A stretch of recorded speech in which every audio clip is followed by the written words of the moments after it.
तर नमस्कार विद्यार्थी मित्रांनो, आजच्या व्हिडिओमध्ये आपण आदिवासी विकास विभाग भरती 2026 या पदाचे नाव आहे की चौकीदार गट ड. एकूण प्रश्नसंख्या 100 आहे आणि ही प्रश्नसंच अतिशय महत्त्वाची आणि संभाव्य प्रश्नपत्रिका आहे. याचे गुण 200 आहे. मागील भागात आपण भाग 1 मध्ये 18 प्रश्न बघितलेले आहेत. आजच्या व्हिडिओमध्ये आपण त्याच्या पुढचे प्रश्न बघूयात. व्हिडिओ शेवटपर्यंत नक्की बघा. आदिवासी विकास विभाग 2026 मध्ये ज्या विद्यार्थ्यांनी फॉर्म भरलेला आहे गट ड साठी, त्यांसाठी अतिशय महत्त्वाचे आणि वारंवार रिपीट होणारे हे प्रश्न आहेत. व्हिडिओ शेवटपर्यंत बघा. प्रश्न क्रमांक 1, महाराष्ट्रातील कोणत्या जिल्ह्यात आदिवासींची संख्या सर्वाधिक आहे? Option 1 Nandurbar, option 2 Mumbai, option 3 Kolkata, option 4 Nagpur. तर या प्रश्नाचं जे योग्य उत्तर आहे ते ऑप्शन नंबर 1 आहे नंदुरबार. तर नंदुरबार या जिल्ह्यात आदिवासींची संख्या सर्वाधिक आहे. प्रश्न क्रमांक 2, आदिवासी या शब्दाचा अर्थ काय होतो?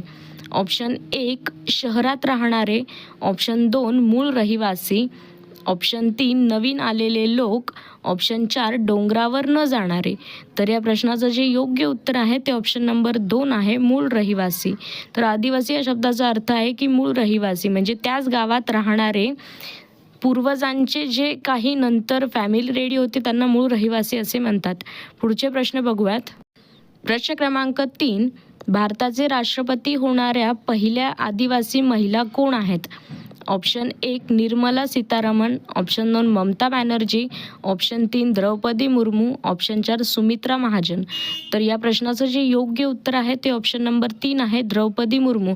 हा अतिशय महत्त्वाचा प्रश्न आहे कारण की सध्याच्या राष्ट्रपती या द्रौपदी मुर्मू आहे आणि जर विचारलं त्या कुठलच्या आहेत तर आदिवासी महिला आहेत पहिल्या. प्रश्न क्रमांक 4, वारली चित्रकला हा प्रकार प्रामुख्याने महाराष्ट्रातील कोणत्या जिल्ह्यात आढळतो? Option 1 Navi Mumbai, option 2 Thane, option 3 Nandurbar, option 4 Palghar आणि ठाणे. तर योग्य उत्तर आहे ऑप्शन नंबर 4 पालघर आणि ठाणे. तर वारली ही जी चित्रकला आहे ती प्रामुख्याने महाराष्ट्रातील कोणत्या जिल्ह्यात आढळते? आता असा जर प्रश्न केला तर पालघर आणि ठाणे ह्या दोनही जिल्ह्यात वारली चित्रकला हे प्रामुख्याने बनवली जाते. प्रश्न क्रमांक 5, अमरावती या जिल्ह्यातील मेळघाट हा परिसर कशासाठी प्रसिद्ध आहे? ऑप्शन 1 हत्ती अभयारण्य, ऑप्शन 2 पक्षी अभयारण्य, ऑप्शन 3 सिंह अभयारण्य, ऑप्शन 4 व्याघ्र प्रकल्प वाघ. तर या प्रश्नाचं जे योग्य उत्तर आहे ते ऑप्शन नंबर 4 आहे व्याघ्र प्रकल्प वाघ. तर अमरावती जिल्ह्यातील मेळघाट हा परिसर व्याघ्र प्रकल्पासाठी प्रसिद्ध आहे. महत्त्वाचा प्रश्न आहे आणि मागील जी आदिवासी विकास विभाग भरती झालेली आहे त्याच्यामध्ये हा प्रश्न येऊन गेलेला आहे. प्रश्न क्रमांक 6, खालीलपैकी कोणती नदी अरुणाचल प्रदेशमधून भारतात प्रवेश करते? ऑप्शन 1 इमारतीचे आणि मालमत्तेचे शिक्षण करणे, ऑप्शन 2 संघटन दुरुस्त करणे, ऑप्शन 3 जेवण बनविणे, ऑप्शन 4 कार्यालयाचे हिशोब ठेवणे. तर योग्य उत्तर आहे ऑप्शन नंबर 1 इमारतीचे आणि मालमत्तेचे रक्षण करणे. इथे बाय मिस्टेक प्रश्न हा चुकीचा विचारण्यात आलेला आहे प्रिंटिंग मिस्टेकमुळे, तर हा प्रश्न आपण शेवटी नक्की बघूयात. प्रश्न क्रमांक 7, तोरणमाळ हे थंड हवेचे ठिकाण महाराष्ट्रातील कोणत्या जिल्ह्यात आहे? Option 1 Nashik, option 2 Nandurbar, option 3 Dhule, option 4 Jalgaon. तर योग्य उत्तर आहे ऑप्शन नंबर 2 नंदुरबार. प्रश्न क्रमांक 8, महाराष्ट्रातील कोणत्या महसूल विभागात सर्वात जास्त आदिवासी लोकसंख्या केंद्रित आहे? ऑप्शन 1 पुणे विभाग, ऑप्शन 2 औरंगाबाद विभाग, इथे औरंगाबादच्या ऐवजी छत्रपती संभाजीनगर विभाग पाहिजे, ऑप्शन नंबर 3 नाशिक विभाग, ऑप्शन 4 कोकण विभाग. तर याचं योग्य उत्तर आहे ते ऑप्शन नंबर 3 आहे नाशिक विभाग. तर नाशिक या विभागात महसूल सर्वात जास्त आदिवासी लोकसंख्या केंद्रित आहे. महत्त्वाचा प्रश्न आहे. जर तुम्हाला विचारू शकता कुठे सर्वात जास्त, कोणत्या विभागात सर्वात जास्त आदिवासी संख्या आहे, तर याचं योग्य उत्तर ठरेल नाशिक विभाग. हे जे प्रश्न आहे हे वारंवार स्पर्धा परीक्षामध्ये आदिवासी लोकसेवा, आदिवासी विकास विभाग 2026 यासाठी अतिशय महत्त्वाचे प्रश्न आहे. ग्रुप डी साठी चौकीदार हवालदार या पदासाठी आपण मागच्या अनेक व्हिडिओमध्ये नाही का, जेव्हा मुंबई उच्च न्यायालयाची भरती निघाली होती तेव्हासुद्धा आपण ग्रुप डी शिपाई या पदासाठी अनेक असे व्हिडिओज घेतले होते आणि त्याचा त्या विद्यार्थ्यांना खूप फायदा झालेला आहे. त्यातीलच 20% प्रश्न हे तुमच्या परीक्षेला जसेच्या तसे दिसले आले आहेत. एकदा जाऊन तो व्हिडिओ चेक करा, म्हणजे तुम्हाला खात्री पटेल की आपल्या चॅनलनी जर तयारी केली तर तुम्हाला त्याचा नक्कीच फायदा होईल. प्रश्न क्रमांक 9. पानिपतचे पहिले महायुद्ध कोणामध्ये झाले? ऑप्शन 1 मराठी व अब्दाली, ऑप्शन 2 बाबर व इब्राहिम लोधी, ऑप्शन 3 बाबर व राणसंग, ऑप्शन 4 अकबर व हेमू. तर पानिपतचे पहिले युद्ध हे ऑप्शन नंबर 2 बाबर व इब्राहिम लोधी यांमध्ये झालेले होते. पानिपतचे युद्ध पहिले, दुसरे, तिसरे याच्यावर देखील प्रत्येक स्पर्धा परीक्षामध्ये एक तरी मार्काचा प्रश्न विचारण्यातच येतो. मग ते कधी झाले, कोणामध्ये झाले, केव्हा झाले याविषयी. प्रश्न क्रमांक 12. ChatGPT या प्रणालीमध्ये GPTचा फुल फॉर्म काय आहे?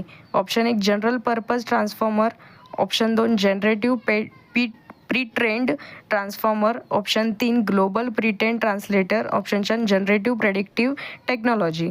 तर ChatGPTमध्ये GPTचा जो फुल फॉर्म आहे त्याचं योग्य उत्तर ठरेल option number 2 generative pre-trained transformer. सध्याच्या स्पर्धा परीक्षामध्ये AI वर आधारित सुद्धा अतिशय महत्त्वाचे प्रश्न परीक्षेला येऊन गेलेले आहेत. जर त्याच्यावरचे व्हिडिओज तुम्हाला पाहिजे असेल तर मला कॉमेंटमध्ये नक्की सांगा, मी त्याच्यावर देखील एक व्हिडिओ बनवेल संपूर्ण माहितीविषयी. प्रश्न क्रमांक 13. आर्य समाजाची स्थापना कोणी केली? Option 1 Swami Dayanand, option 2 Swami Dayanand Saraswati, option 3 Gopal Ganesh Agarkar, option 4 यापैकी नाही. तर याचं जे योग्य उत्तर आहे ते ऑप्शन नंबर 2 आहे. स्वामी दयानंद सरस्वती यांनी आर्य समाजाची स्थापना केली. व्हेरी IMP क्वेश्चन आहे. प्रश्न क्रमांक 14. 2026चा पद्मविभूषण पुरस्कार खालीलपैकी कोणाला देण्यात आलेला आहे? Option 1 Amitabh Bachchan, option 2 Dharmendra Singh Deol, option 3 Mammootty, option 4 यापैकी नाही. तर 2026चा पद्मविभूषण पुरस्कार हा ऑप्शन नंबर 2 धर्मेंद्र सिंग देओलला देण्यात आलेला आहे, कारण की त्यांच्या मृत्यूनंतर त्यांना हे सन्मानित करण्यात आलेले आहे.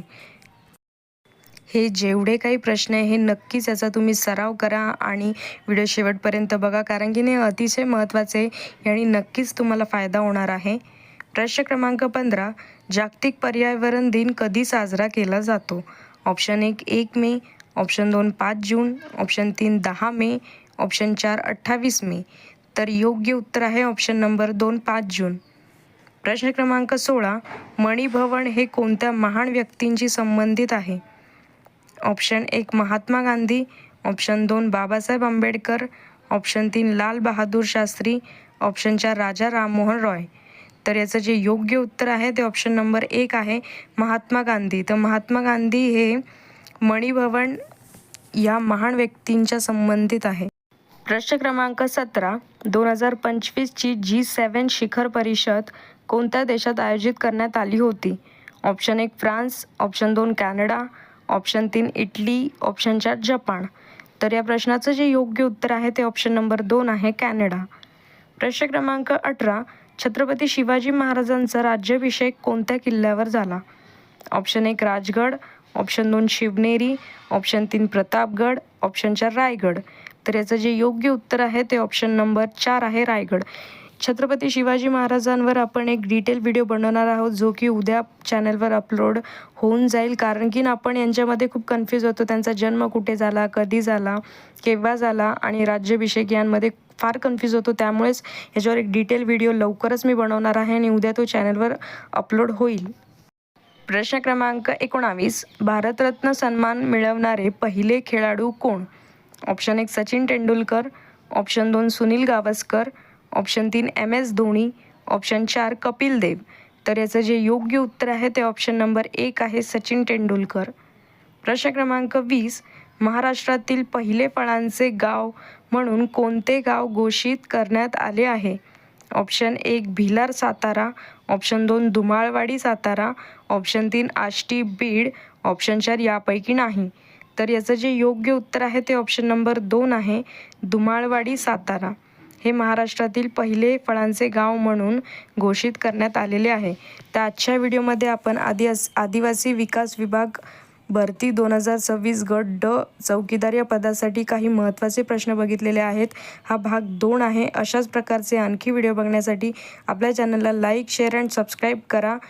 नवीन असेल तर फॉलो करायला विसरू नका आणि मला कॉमेंटमध्ये नक्की सांगा की तुम्हाला कोणत्या विषयावर आणि कोणत्या टॉपिकवर व्हिडिओ हवे आहेत, म्हणजेच मी तसे त्या प्रकारचे तुम्हाला प्रश्नसंच देण्याचा प्रयत्न करेल लवकरात लवकर. कमेंटमध्ये फक्त मला कळवा. व्हिडिओ आवडला असेल चॅनलला शेअर करा आणि सबस्क्राईब करा. धन्यवाद.